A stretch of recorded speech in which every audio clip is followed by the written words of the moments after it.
Bismillahirrahmanirrahim. Assalamu alaikum. Dear students of grade 7, how are you?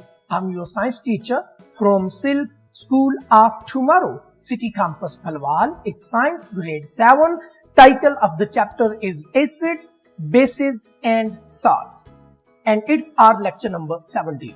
Dear students, पिछले lecture में हमने पढ़ा था यूजेस ऑफ एसिड्स और सबसे पहला जो एसिड हमने पढ़ा वो सल्फ्यूरिक एसिड था जिसका फार्मूला H2SO4 था।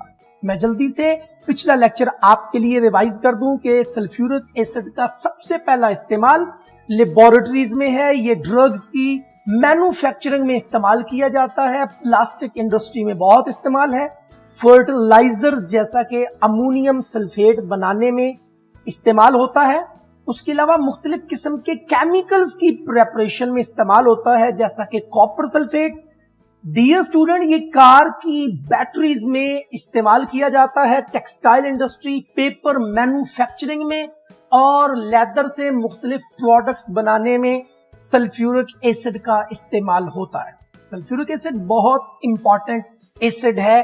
आमतौर पर इसको जो नाम दिया जाता है उर्दू में वो गंधक का तेजाब कहा जाता है, आपको ये भी याद रखना है। डियर स्टूडेंट, नेक्स्ट हमने पढ़ा था यूजेस ऑफ हाइड्रोक्लोरिक एसिड। इसका फार्मूला मैंने आपको बताया था HCl। ये स्ट्रॉन्गेस्ट एसिड है। ये बॉयलर्स के अंदर जो स्केल होता है उसको क्लीन करने में इस्तेमाल होता है, इसलिए इसको डी स्केलिंग एजेंट भी कहते हैं। नंबर 3, ये प्यूरिफिकेशन ऑफ साल्ट्स में इस्तेमाल होता है, मुख्तलिफ किस्म के केमिकल्स की प्रेपरेशन में यूज होता है। ऑयल इंडस्ट्री में इसका बहुत इस्तेमाल है। जो सबसे ज्यादा और बेस्ट इसका इस्तेमाल है वो एक्वा रिजिया की प्रेपरेशन में है। मैं आपको बता चुका हूं, एक्वा रिजिया एक लेटिन वर्ड है जिसका मतलब है किंग्स वाटर। इसको किंग्स वाटर क्यों कहते हैं? क्योंकि जो नोबल मेटल्स किसी चीज में एसिड में डिसॉल्व नहीं होती वो एक्वा रिजिया में डिसॉल्व हो जाती है। कैसे बनाएं? 3 parts concentrated hydrochloric acid, 1 part concentrated HNO3 और हमारे पास एक्वा रिजिया तैयार हो जाएगा।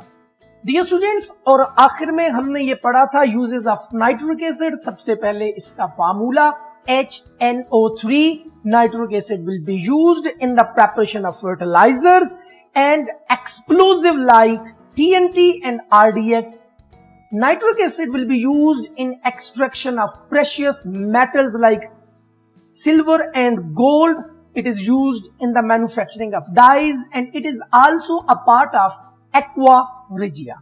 Dear students, ये हम पिछले लेक्चर में पढ़ चुके हैं। आज एक एसिड हम पढ़ चुके हैं, क्यों ना हम बेसिस के बारे में कुछ बात करें कि ये बेसिस क्या होते हैं। जी हां डियर स्टूडेंट्स, तो बेस में मैं पहली बात आपको बताऊं कि बेस का जो टेस्ट होता है वो बिटर होता है। Okay, the first one, basis test bitter. ये कलर को चेंज करते हैं, इंडिकेटर को कैसे चेंज करते हैं? ये change red litmus paper into blue. ये रेड लिटमस पेपर को ब्लू कलर में चेंज करते हैं। ये बहुत बड़ी एसिड्स की आइडेंटिफिकेशन है कि asset turns red litmus paper into blue. और डियर स्टूडेंट, बेसिस रिएक्ट करती हैं किसके साथ? एसिड्स के साथ हमेशा। और आपको याद होगा इस रिएक्शन को न्यूट्रलाइजेशन रिएक्शन भी कहते हैं। ये पीछे हम पढ़ चुके हैं इस रिएक्शन की डिटेल। और इस रिएक्शन के नतीजे में क्या बनता है? जी हां डियर स्टूडेंट्स, इस रिएक्शन के नतीजे में साल्ट बनता है प्लस वाटर बनता है। Acid react with bases and this reaction is called as neutralisation and salt and water will be formed. Dear students, क्यों ना डिफरेंट टाइप्स ऑफ एसिड्स के बारे में हम बात करें कि कितनी मुख्तलिफ टाइप्स के जो बेसिस हैं वो हमारे पास मौजूद हैं। तो सबसे पहले तो बेसिस की स्ट्रेंथ के लिहाज से बेसिस को 2 बड़े ग्रोहों में तकसीम किया जाता है। Bases are divided into two types on the basis of their strength, strong bases और दूसरी जो कैटेगरी होगी वो वीक बेसिस। मैंने सिर्फ स्ट्रॉन्ग एंड वीक लिख दिया है, इसका मतलब होगा स्ट्रॉन्ग बेस और इसका मतलब होगा weak base. Dear student, strong base में आपके पास कोई एग्जाम्पल है? Yes, sodium hydroxide NaOH। Dear student, NaH sodium है, OH हाइड्रोक्साइड है। अभी से आप फार्मूले याद करना शुरू कर दें। NaOH इज सोडियम हाइड्रोक्साइड और इसके साथ एक और एसिड भी है KOH। अब इसका नाम बड़ा आसान, K is potassium, OH hydroxide, potassium hydroxide. ये दोनों क्या हैं? बड़े स्ट्रॉन्ग एसिड हैं। डियर स्टूडेंट्स, एक और बात आपने याद रखनी है, सोडियम हाइड्रोक्साइड का एक दूसरा नाम भी है और वो क्या है? वो है कास्टिक सोडा। ये बहुत ज्यादा इस्तेमाल होता है, घरों में भी कास्टिक सोडा यूज किया जाता है, कास्टिक सोडा। और पोटाशियम हाइड्रोक्साइड का भी एक नेम है, इसको कहते हैं कास्टिक पोटाश। अब ये जो कास्टिक लफ्ज है ये इस्तेमाल हुआ है यहां पे, कास्टिक जो लफ्ज है याद रखिएगा डियर स्टूडेंट, इसका मतलब होता है कुरूजिव होना। और कुरूजिव मतलब जो चीजों को कुरूड कर दे, मतलब जो चीजों को जंग लगने पे मजबूर करे। इसका मतलब है कि ये दोनों जो स्ट्रॉन्ग बेसिस हैं ये बेसिकली कुरूजिव इन नेचर हैं, इनकी वजह से जंग लगता है।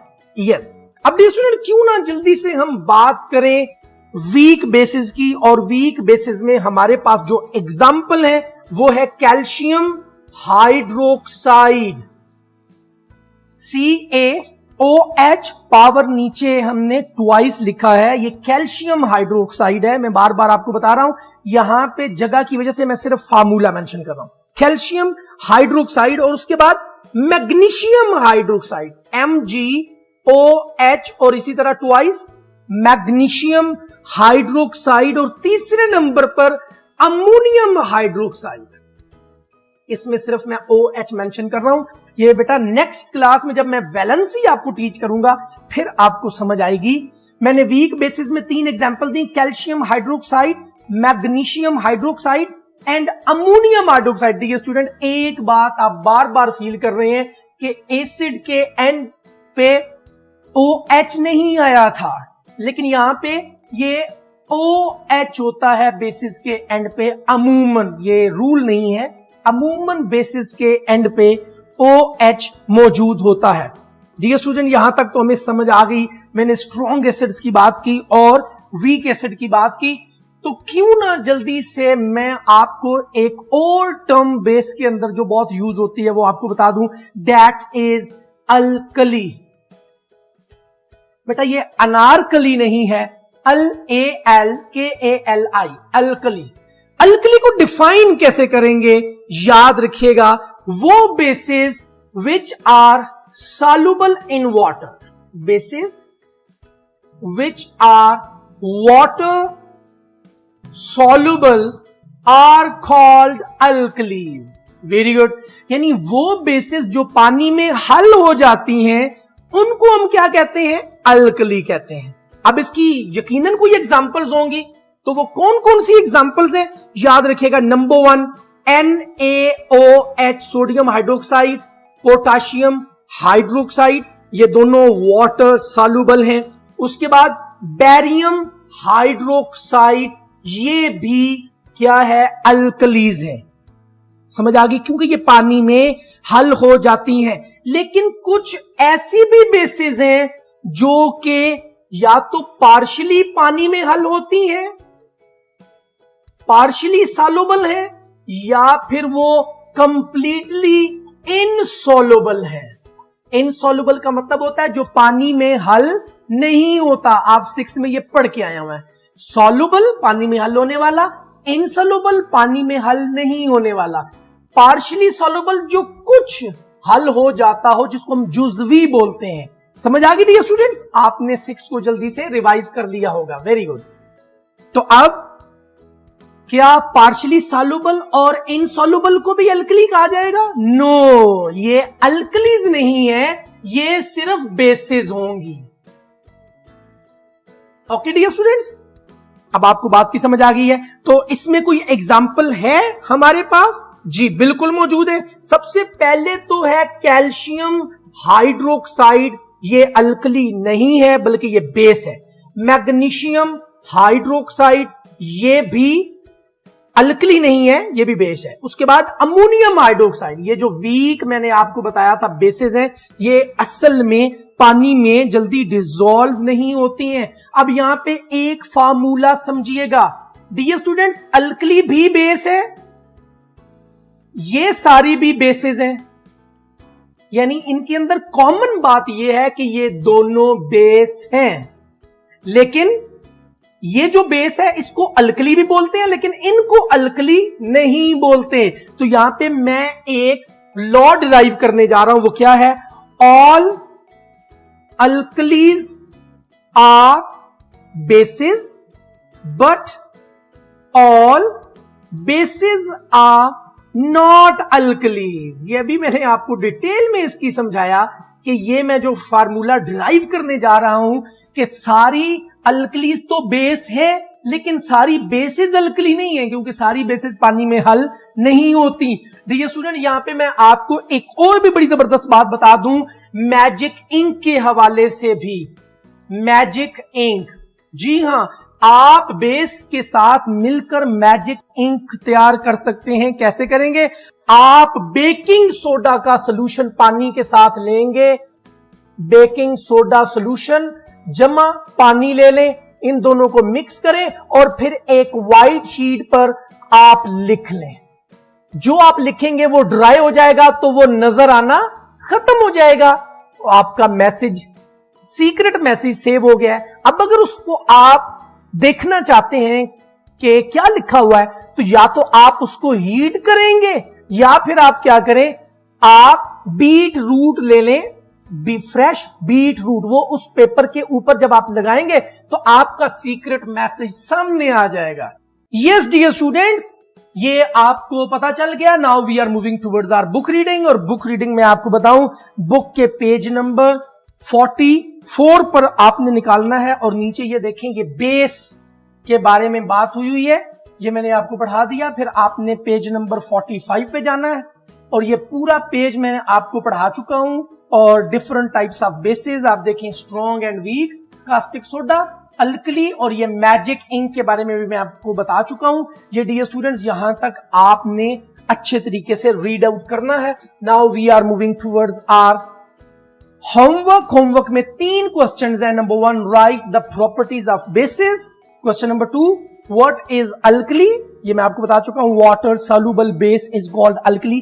डियर स्टूडेंट्स, मैं आपको खुद भी जवाब लिख के दे सकता हूं, लेकिन मैं चाहता हूं कि आप बुक को रीड आउट करें, समझें और फिर खुद से जवाब लिखें। Question number 3, what is magic ink, how it is prepared.